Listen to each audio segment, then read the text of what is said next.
జై శ్రీమన్నారాయణ. నేను మీ icon astrologer Gattupalli Suresh Babu.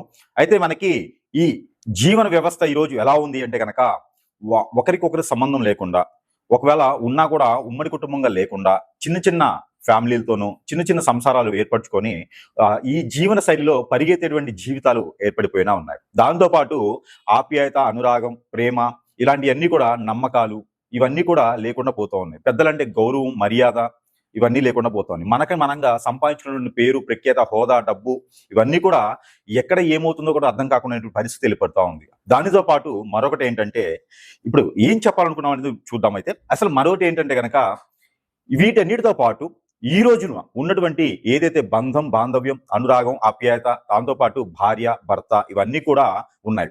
వీటిలో ఎంత విలువ ఉన్నది. ఒకప్పుడు మనకి పెళ్లి అనగానే 7 జన్మలు ఉండాలి అని చెప్పేసి సంబంధాలు చూసి, ఆ సంబంధాలు ఎన్నో రకాల సంబంధాలు చూసేసి, మన అబ్బాయికి ఏదైతే సంబంధం కుదిరితే బాగుంటుంది, మన అమ్మాయికి ఏ సంబంధం కుదిరితే బాగుంటుంది, దీంట్లో మొదటిగా వారు అడిగేది ఏంటంటే 7 తరాలు చూస్తారు. వెనక 7 తరాలు, ముందు 7 తరాలు చూసేటువంటి జీవితం కొనసాగుతుంటుంది. అమ్మాయి తరపున బాగుందా, వారి ఫ్యామిలీ అంతా కూడా అన్యోన్యంగా, ఉన్నతంగా, భార్యలతో పాటు భర్తలు, భర్తలతో పాటు భార్యలు ఉన్నారా, ఇంట్లో ఏమైనా గయ్యాలీలు ఉన్నారా, ఏమైనా ఇబ్బంది పెట్టేవారు ఉన్నారా, ఇన్ని రకాలు చూస్తున్నారు. అబ్బాయి తరఫున కూడా వీరి వంశం వృద్ధి అవుతుందా, ఎలాంటి ఇబ్బందులు ఏమైనా కలుగుతున్నాయా, పిల్లలు బాగా సంతానం కలుగుతుందా, వీరి జీన్స్ అంతా కూడా ఎవరైనా 2-3 పెళ్లిళ్ళు చేసుకొని ఉన్నారా, ఎవరైనా దేశాల మేము పోయి ఉన్నారా, ఇవన్నీ కూడా ఆరా తీసుకొని 7 తరాల ముందు 7 తరాల వెనక్కి కూడా మనం చూసుకొని ఆ ఒక విధంగా పెళ్లి చేసేటువంటి సాంప్రదాయం మనకి పూర్వకాలంలో ఉండేది. ఆ తర్వాత అది జనానికి బోరేసిందా, లేకపోతే కొత్తదనం కావాలనుకుంటున్నారో కానీ, బంధాలు మార్పులనేది, బాంధవ్యాల్లో మార్పులనేది, ఒక బంధం ఏర్పడింది, ఎవరో తెలియని అమ్మాయి మన ఇంటికి వచ్చింది, ఎవరో తెలియని వ్యక్తి మన ఇంటికి వచ్చారు అంటే వారి యొక్క విలువ అనేది ఈ రోజుల్లో లేకుండా పోయింది. దానికి ముఖ్యమైనటువంటి కారణం ఏమిటంటే డబ్బు, వ్యామోహం, అతిదృష్టి, అనావృష్టి, అంటే కోరికలు. అంటే ఇప్పుడు పేరెంట్స్కి కావచ్చు, పిల్లలకు కావచ్చు, వారు చదివినటువంటి చదువులకి తగ్గోడు రావాలని, ఇంకా మా అమ్మాయి చిన్నది, మా అబ్బాయి చిన్నదని, ఇలాగా ఆస్తులు బాగా ఉండాలని, టుంగుటుయాల్లో ఊపాలని, అలాగా ఇంకా విదేశాల్లో స్థిరంగా ఉండాలి అని, ఇలాగ వారికి ఒక్కొక్క రకమైనటువంటి కోరికల వలన ఈ పిల్లల్లోనూ ఉన్నటువంటి అన్ని కోరికలు అణచడం అనేది పెద్దల సమస్య అయితే, కొంతమందిలో ఉండలేక ఈ పిల్లలు కూడా ఎవరైనా బాగుండి పిల్లలకి తెలియదు కాబట్టి కళ్ళకి నచ్చిన వారిని చేసుకోవటమా, మోహించడమా, లేకుంటే గనక ప్రేమించడమా చేసి పెళ్లిళ్ళు చేసుకునే విధానానికి మన జీవన శైలి మొదలైంది. దాని తర్వాత లివింగ్ రిలేషన్, అంటే ఒక బంధము, బాంధవ్యం లేకుండా లివింగ్ రిలేషన్ లాంటివి మొదలైనవి. ఇక రానున్న కాలంలో ఎలాంటి వైపరీత్యాలకి దారి తీస్తుందో కానీ తెలియదు. అంటే మనకి ఎక్కడైతే ప్రకృతికి వైపరీత్యాలు ఉంటాయో అదే రకమైన వైపరీత్యాలు బంధాలు, బాంధవ్యాల్లో కూడా కొనసాగుతూ ఉన్నాయి. ఇక కొన్ని రాష్ట్రాల్లో చూస్తే అసలు విలువలు, వాల్యూస్ కూడా లేకుండా పోతా ఉన్నాయి. మన తెలుగు రాష్ట్రాలు వీరి సైతం కూడా ఏంటంటే, పిల్లలకి కోరికలు, ఆశలు ఎక్కువైపోవడం వలన, వారిలో ఈ యొక్క చైతన్యం ఎక్కువ వచ్చిందని అనుకుంటాం వలన, వారికి తెలియంది ఏమి లేదు అనుకోవడం వలన, పెద్దల యొక్క అనురాగం, ఆప్యాయతకి దూరం అవడం వలన, అలానే పెద్దలు చెప్పే మాట వినకపోవడం వలన, వీరే గొప్ప అని అనుకోవడం, ఎవరి మాట వినకపోవడం వలన ఇలాంటి తప్పుదాయాలు కొన్ని అయితే కొనసాగుతూ ఉన్నాయి. దాంట్లో ముఖ్యంగా రెండో పెళ్లి, అంటే అసలు రెండో పెళ్లి అని చెప్పడానికి కూడా లేదు. కాకపోతే మొదటగా ఏర్పడినటువంటి జన్మించిన తర్వాత మొదటిగా వేరే ఒక సంబంధం ఏర్పడి తోడుగా ఉండేసి, అండగా ఉండేసి, ఎవరైతే ఉంటారని చెప్పి ప్రమాణ పూర్తిగా చేసుకునే వాటి పెళ్లి అనేది బాంధవ్యం కలుపుతుందో అది వదిలేసి, ఇప్పుడు లివింగ్ రిలేషన్, రెండో సంబంధాలు, మూడో సంబంధాలని లేకుండా ఇంకా విచ్చలవిడితనంతో ఏర్పడేసి, ఆడవారికి మగవారికి సందేశ దూరంలో కూడా లేకుండా ఎవరు దొరికితే వాటితో సంబంధాలు ఏర్పంచుకొని వాల్యూస్ అనేది రోడ్డు మీద పెట్టేసి, వీరికి ఈ రోజు గడిచిపోయిందా చాలు అనే పరిస్థితులకు ఏర్పడినటువంటి కాలం కూడా మనకి కొంతగానో ఉన్నది. ఇవైతే దాని గురించి ఒకసారి మనం చూసినట్టయితే గనక, దాంట్లో మనం మొదటి పెళ్లి అనేది చేసుకున్న తర్వాత ఆ ఒక వైపరీత్యాలు వచ్చి భార్యలో తప్ప, భర్తలో తప్ప, పెద్దలో తప్ప, పిల్లలో తప్ప జరిగిపోవడం వలన దాని తర్వాత ఏర్పడేటువంటి సంబంధాలని రెండనే అంటాం మన దౌర్భాగ్యానికి. ఆ తర్వాత ఎన్నున్నా మనం 2 కింద భాగించాల్సి వస్తుంది, ఎందుకంటే మొదటిది చెడిపోద్ది కాబట్టి. అలానే ఎవరి జాతకంలోనైనా అసలు రెండో పెళ్లి అనే దానికి ఎలా ఏర్పడుతుంది, కొంత చైతన్యం రావడం కోసమైనా మనం ఒకసారి పరిశీలిద్దాం. దీంట్లో ముఖ్యంగా అసలు రెండో పెళ్లి అనేది ఎలాంటి జాతకులకి, రెండో పెళ్లి అనేది ఏ జాతకంలో ఎలాంటి నక్షత్రము, ఎలాంటి గ్రహము ఏ స్థానంలో ఉండడం వల్ల రెండో పెళ్లి వ్యామోహం కానీ, రెండో పెళ్లి అవకాశం కానీ, రెండో పెళ్లి చేసుకునేటువంటి విధానం కానీ కనిపెడుతుంది. అసలు రెండో పెళ్లి లేకుండా రిలేషన్షిప్ ఏమైనా ఉన్నాయా, ఎలా కనిపెట్టొచ్చు, ఎలా గమనించవచ్చు, వీరిని మనం ఎలా పసిగట్టొచ్చు, ఎలా అరికట్టొచ్చు, దీనికి పరిష్కార మార్గం ఏంది ఒకసారి మనం గమనిస్తే గనక ఆ విషయంగా మనం రాసుల పరంగా ఇప్పుడు ద్వాదశ రాసుల్లో ఏ రాశి వారికి ఎలా ఎలా స్థానాల్లో ఉంటే రెండో పెళ్లి జరుగుతుంది, వారికి విజ్ఞాన నిమిజ్ఞాలు ఏంటి, వారి యొక్క పరిహార మార్గాలు ఏంటి, ఇవి ఒకసారి మనం పరిశీలిద్దాం. అలానే మనకి ద్వాదశ రాసుల్లో ఒకటి వృషభ రాశి. ఈ వృషభ రాశి వారికి రెండో పెళ్లి యోగం. అంటే మొదటి పెళ్లి కావలేదు రెండో పెళ్లి ఏంటి గురుగారు అంటారేమో, మొదటి పెళ్లి అయిన వాళ్ళకి రెండో పెళ్లి ఉంటుంది కదా. ఒకవేళ మీకు ఏదైనా లవర్ ఉన్నా, ఎఫైర్స్ ఉన్నా, లవ్ ఫెయిల్యూర్ అన్నా సెకండ్ చేసుకుని రెండో పెళ్లి అంటారండి. అయితే మీకు ఎలాంటి లవ్ అఫేర్ స్కూల్లో ఉన్నా, కాలేజీలో ఉన్నా, వాళ్ళు దూరం అయిపోయినా రెండోసారి మీకు బాధ్యత కానీ బంధం కానీ ఏదైనా ఏర్పడిందంటే అది రెండో దాని కిందే సంబంధం. అది మన సనాతన ధర్మంలో రాస్తున్నది, అది మన యోధాల్లో కూడా రాసి ఉన్నది, మనకి ఎన్నో గ్రంథాల్లో ఉన్నది. ఒకసారి ఒకరి మీద కన్నేసాము, ఒకరిని వ్యామోహించాము, మోహించి ఉన్నాము, ఒకరిని మనం అనుకున్నాము మన బాధ్యతగా మన అమ్మాయి కానీ మన అబ్బాయి కానీ అనుకున్నాము అంటే కనుక అది కాకుండా రెండో వైపు చూసాము అంటే ఖచ్చితంగా రెండో కిందే వస్తుందండి అది. కాబట్టి ఆ రెండో దానికి వృషభ రాశి వారికి ఎలా వస్తుంది అంటే కనుక, వారికి మొదటిగా మనం చూసినట్టయితే కనుక పెళ్లి అనగానే పురుషుల్లో చూసేది 7వ స్థానం, స్త్రీలో చూసేది 6వ స్థానం. కాబట్టి 6వ స్థానానికి బలంగా ఏ గ్రహాలు ఉన్నాయి, 7వ స్థానానికి బలంగా ఏ గ్రహాలు ఉన్నాయి చూసుకోవాలి. అలానే పురుషుల్లో అయితే కనుక ఈ వృషభ రాశి కాబట్టి వృషభ రాశి వారికి గురుబలం ఎక్కడుంది, గురువు ఏ స్థానంలో ఉన్నారో చూసుకోవాలి. దశ అంతర్దశలు, పెళ్లి స్థానానికి వచ్చేటప్పటికి దశ అంతర్దశలు ముఖ్యంగా మొదటిగా పెళ్లి సంబంధం చూసుకునే దానికి కానీ, పెళ్లి చేసుకునే దానికి కానీ, ఎఫ్ఐఆర్స్ పెట్టుకునే దానికి కానీ, లేకుంటే కనుక మొదటిసారిగా ఎవరైనా ప్రేమించేదానికి కానీ మగవారిలో అయితే కనుక ఖచ్చితంగా గురువు ఎక్కడ ఉన్నారు, ఆ గురు స్థానానికి సంబంధించి ఏంటంటే ఎఫ్ఐఆర్స్ ఉంటే కనుక అట్రాక్షన్ అనేది ఒకటి ఉంటుంది. ఎఫ్ఐఆర్స్ అన్నా కూడా అట్రాక్షన్, వీరు బాగున్నారు అనేది అట్రాక్షన్. ఈ అట్రాక్షన్ మనకి ఉండాలంటే కనుక అందులోనూ వృషభ రాశి వారికి 4వ స్థానంలో గురువు ఉన్నా, 6వ స్థానంలో శుక్రుడున్నా ఈ యొక్క అట్రాక్షన్ అనేది ఏర్పడుతుంది. అలానే ఎదుటి వాళ్ళకి నచ్చడం, మనం ఎదుటి వాళ్ళకి నచ్చడం, ఎదుటి వాళ్ళు మనకు నచ్చడం లాంటి అట్రాక్షన్ అంటారు. ఇవి లాంగ్ టైం జర్నీ నడవు. దీన్ని వీరు వీరు ఏమనుకుంటారంటే ఎఫ్ఐఆర్స్ అనుకుంటారు, లవ్ చేశాను అనుకుని బాధపడతా ఉంటారు చాలా మందిని. కానీ ఇది కేవలం అట్రాక్షన్ మాత్రమే. అలానే శని 8వ స్థానం కానీ 9వ స్థానం కానీ 4వ స్థానంగా ఉన్నారు అంటే ఆ లవ్ కాస్త అట్రాక్షన్ కాస్త త్వరగానే ముగిసిపోతుందని అర్థం. ఇక మనసు పెట్టి ఆలోచించకూడదు వాటి మీద.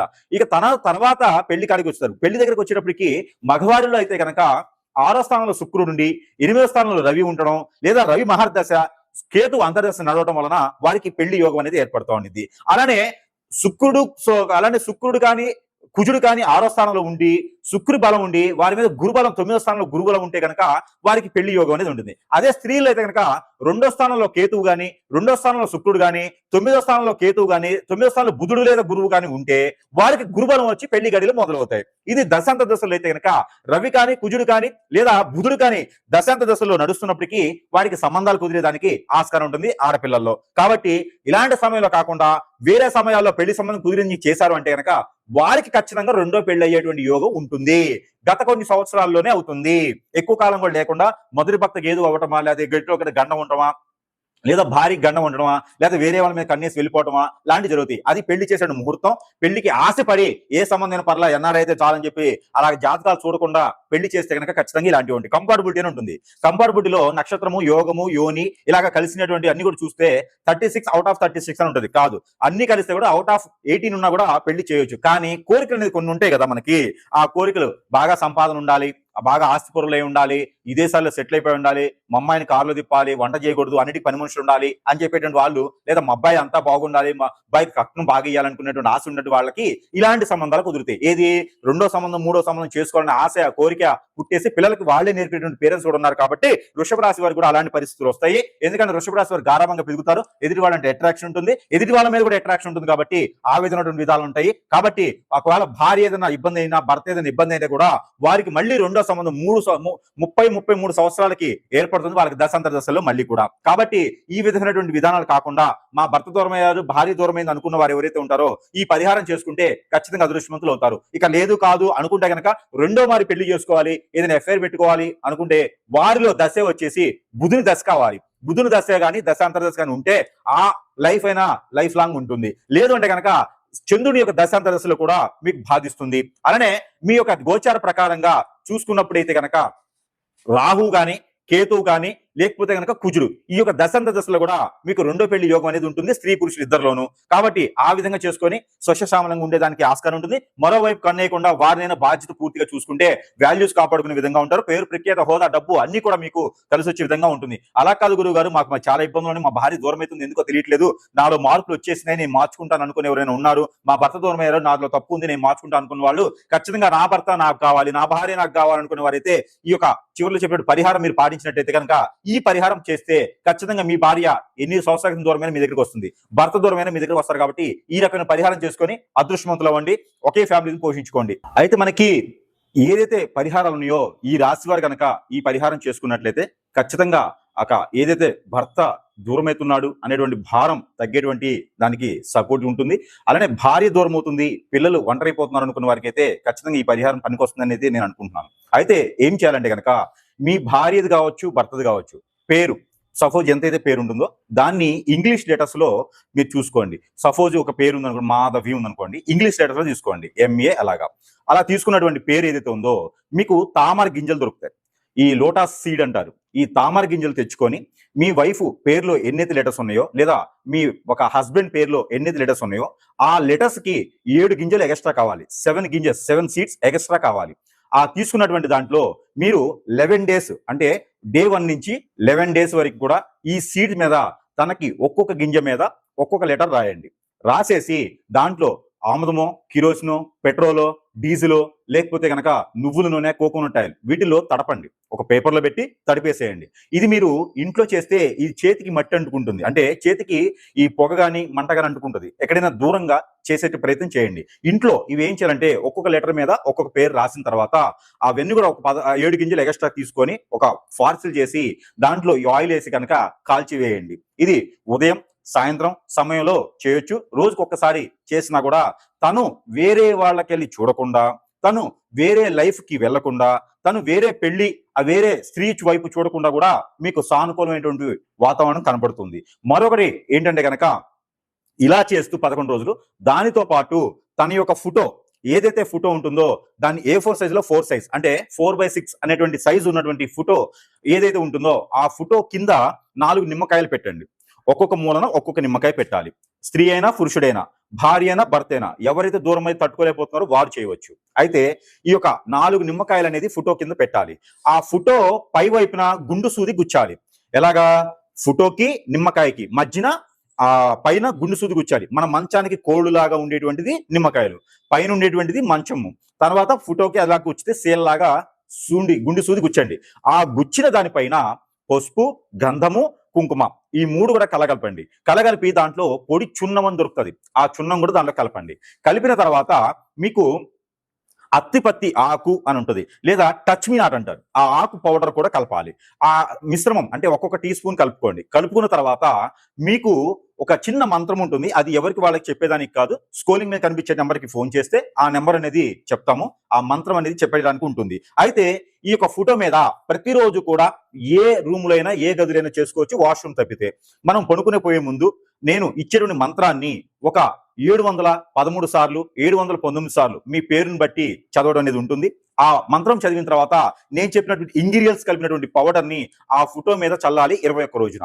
ఇలా చేసినట్టయితే కనుక భర్త దూరమైన వారు దగ్గరికి రావడం, ఆ ఉన్నటువంటి రిలేషన్స్ కావచ్చు, సెకండ్ మ్యారేజ్, థర్డ్ మ్యారేజెస్ కావచ్చు, ఇవన్నీ కూడా వెళ్ళిపోయేసి దగ్గర అవ్వడం. భార్య ఏదైనా వేరే చెప్పు చేతుల్లోకి వెళ్ళిపోయినా, వేరే మాట విని ఆశతో కోరికతో బయటికి వెళ్ళిపోయిందన్నా కూడా ఆవిడ కూడా మీకు తిరిగి మళ్ళీ వచ్చేదానికైతే అవకాశం ఉంటుంది. ఖచ్చితంగా ఈ పరిహారం చేసి చూడండి. మరొక పరిహారం, అలానే భార్యాభర్తలు దూరమైనందు వలన మీకు చిన్న చిన్న పరిహారాలతో కూడా వారు దగ్గరయ్యేదానికి అవకాశాలు. అలానే భార్యన భర్త అయిన రెండో పెళ్లి వైపు వెళ్లకుండా ఏ బాధ వచ్చినా ఏ బంధం వచ్చినా కట్టుబడి బాధ్యత ప్రకారంగా ఉండేలాగా ఉండాలి అనుకుంటే గనక ఖచ్చితంగా ఈ యొక్క పరిహారం చేసినట్టయితే ఖచ్చితంగా మీకు అదృష్టం అనేది ఉండొచ్చు. అది ఏమిటంటే కనుక మనకి కాటన్ సీడ్ అంటారు, పత్తి గింజలు. ఈ పత్తి గింజలు ఏవైతే ఉన్నాయో తన పేరుని తలుచుకుంటూ నాకు నా భర్త రావాలి, నాకు నా భార్య నాకు దగ్గర అవ్వాలి అని తలుచుకుంటూ ఎక్కడైనా సమీప దూరంలో గురువు గారు ఉంటే సంప్రదించండి. వారు ఏదైనా పరిహారం చేస్తే చేయండి. లేదు అంటే కనుక ఈ రకమైనటువంటి పరిహారం ఖచ్చితంగా చేసుకుంటే మీకు 41 రోజుల్లో ఫలితం అయితే లభిస్తుంది. 41 రోజులు చేసిన తర్వాత ఫలితం రాలేదు అంటే కనుక ఖచ్చితంగా వస్తుంది. మరో 15 రోజులు ఆగండి. 41 రోజులు చేస్తే సరిపోతుంది. మనము ఒక అమ్మవారికి కానీ స్వామివారికి కానీ దీక్ష చేస్తే కూడా ఖచ్చితంగా దాని ప్రతిఫలం ఎన్నో సంవత్సరాలు పడుతుంది. కానీ మనసు మైండ్ మారినట్టు తర్వాత భార్య అయిన భర్త అయిన దూరం అయ్యారు అంటే అది ఇంకొక చెంతకి చేరుతున్నారని అర్థం. ఆ చెంత నుంచి మళ్ళీ మన వైపు రావాలి అంటే కనుక మనలో ఉన్నటువంటి లోపాలు ఏమున్నాయో అవన్నీ కూడా మారేటువంటి ప్రయత్నం చేయాలి మొట్టమొదటిసారిగా. రెండోది, మనం ఏదైతే కాటన్ సీడ్ అంటే పత్తి గింజలు ఏవైతే ఉంటాయో ఈ పత్తి పత్తి గింజలు తీసుకొని రోజుకి ఒక 11 చొప్పున చేతిలో పెట్టుకొని ఏదైతే మీ హస్బెండ్ కావచ్చు వైఫ్ కావచ్చు పేరుందో అంటే వెళ్ళిపోయినటువంటి వారి పేరు తీసుకొని 236 సార్లు పఠన చేయండి. నా వైఫ్ నా దగ్గరికి రావాలి, మా వైఫ్ పేరు ఇది, మా దగ్గరికి రావాలని చెప్పేసి పఠన చేసుకొని ఆ పత్తి గింజల్ని మీరు ఒక పేపర్లో కట్టేసి కాల్చి వేసేసేయండి. ఏ రోజుకి ఆ రోజు ఈ పని చేయాలి. మరొకటి తెల్ల ఆవాలు అని దొరుకుతాయి. ఈ తెల్ల ఆవాలు గసగసాలు అవొక టీ స్పూను ఇవొక టీ స్పూను తీసుకొని మీరు మీ చుట్టూతా దిష్టి తీసేసుకొని ఆ దిష్టి తీసుకుని చేతిలో పెట్టుకున్న తర్వాత నా వైపు నా దగ్గరికి రావాలి, నేను చేసిన తప్పులే ఉంటే క్షమించాలి, నేను మళ్ళీ అలాంటివి చెయ్యను అని చెప్పేసి అని మనస్ఫూర్తిగా మీ కులదైవానికి ఇష్టదైవానికి కొలుచుకొని కనుక మీరు ఏదైనా మీకు నచ్చినటువంటి అమ్మవారికి స్వామివారికి ముడుపు మొక్కుబడి చేసుకొని కనుక మీరు ఈ ఆవాల్ని ఈ యొక్క గసగసాల్ని పెనం ఉంటుంది కదా ఇంట్లోను, ఆ పెంక మీద లైట్ గా ఏమి వేయకండి, ఆయిల్ లాంటి ఏమి వేయకుండా ఆ మూకుడు మీద లైట్ గా ఫ్రై చేసేసి పడివేయండి. ఇలా చేయండి. ఇలా చేస్తే ఖచ్చితంగా మీకు దూరమైనటువంటి భర్త మీకు దగ్గర వస్తారు, మీకు దూరమైనటువంటి భార్య మీకు దగ్గర వస్తుంది ఖచ్చితంగా. ఈ తర్వాత వచ్చేసి మీకు చిన్న దువ్వ ఉంటుంది, మనకి బయట దువ్వ ఉంటుంది. దువ్వ అంటే మనకి బయట మట్టిలోని జల్లెడ పట్టినటువంటి దువ్వ మెత్తగా పౌడర్ లా ఉంటుంది. అదొకటి తీసుకొచ్చుకొని మనకి చిన్నప్పుడు చదువుకున్నటువంటి పలకలు ఉంటాయి. మనకి ఒకప్పుడైతే మట్టి పలకలు ఉండేవి, ఇప్పుడు ప్లాస్టిక్ పలకలు ఉంటూ ఉన్నాయి అనమాట. పలక అంటే మనం రాసేటువంటి బోర్డు, అలాంటి పలక తీసుకొచ్చుకొని దానిపైన మీ యొక్క శ్రీమతి పేరు కానీ మీ యొక్క ఆ ఒక భర్త పేరు కానీ రాసుకోండి. ఎవరైతే దూరమయ్యారో వారి పేరు రాసి ఆ దువ్వ ఏదైతే ఉందో దానిపైన పోయండి. దానిపైన పోసి 3 రోజులు మీ మంచ కింద పెట్టేసేయండి, ఏదైనా కవర్లో పెట్టేసి. ఆ తర్వాత ఆ దువ్వ దాని మీద ఉంచేసి మీరు కళ్ళకు మూసుకొని కళ్ళకు గంతలు కట్టుకొని ఆ దువ్వని ఊదండి. చేత్తో దువ్వను ఊదాలి. ఆ 3 రోజులు కూడా ఒక రాగి పాత్రలో నీరు పెట్టేసి దాంట్లో ఒక లోటాస్ పువ్వు వేసేసి ఆ ఒక నీరు పెట్టినటువంటి పాత్రని మనకి గడప లోపల నుంచి బయట వైపు, బయట నుంచి లోపల వైపు చూసేటువంటి విధంగా చూసుకోండి. లోపల నుంచి బయట వైపు వస్తూ ఉంటే కుడి వైపున ఉండాలి. కుడి వైపున పెట్టేసి దాని మీద ఒక మూత వేయండి, లోటాస్ పువ్వు పెట్టేసి. ఇలా చేసినట్టయితే కనుక మీకు ఎన్నో సంవత్సరాల భర్త కూడా మీ దగ్గరకు వచ్చేదానికి ఉంటుంది. భార్య కూడా మీకు నిత్య దూరం అయితే కూడా వస్తుంది. అలా కాదు గురువు గారు మాకు దూరం అయితేనే చాలు అనుకుంటే ఇంక ఈ రెమెడీస్ అని మీ పని చేయవు. దూరమయ్యి బాధపడే వాళ్ళు, పిల్లలు భర్త ఇబ్బంది పడేవాళ్ళు ప్రతి ఒక్కరు కూడా ఈ పరిహారంలో ఏ ఒక్కటి చేసినా కూడా మీకు ఖచ్చితంగా వారే దగ్గరికి వస్తారు. లేదు మాకు దూరం అయితేనే బాగుండు, ఇవన్నీ మాకు వద్దు అంటే కనుక ఆల్రెడీ దూరం అయినారు కాబట్టి ఈ పరిహారాలు మీకు అవసరం లేదు. ఇలాంటి పరిహారాలు చేసుకొని దూరమైన భర్తను దగ్గర చేసుకోండి, దగ్గరైన భర్తను దూరం చేసుకోండి. కాబట్టి ఇలాంటి చేసుకుని అదృష్టవంతులు అవ్వాలి. పిల్లలు పెద్దలు అందరూ కూడా భార్యాభర్తలు అన్యోన్యంగా ఉండడానికి నా ఆలోచన.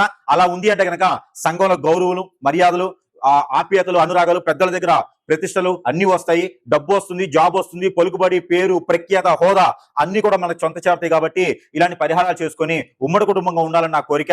జై శ్రీమన్నారాయణ.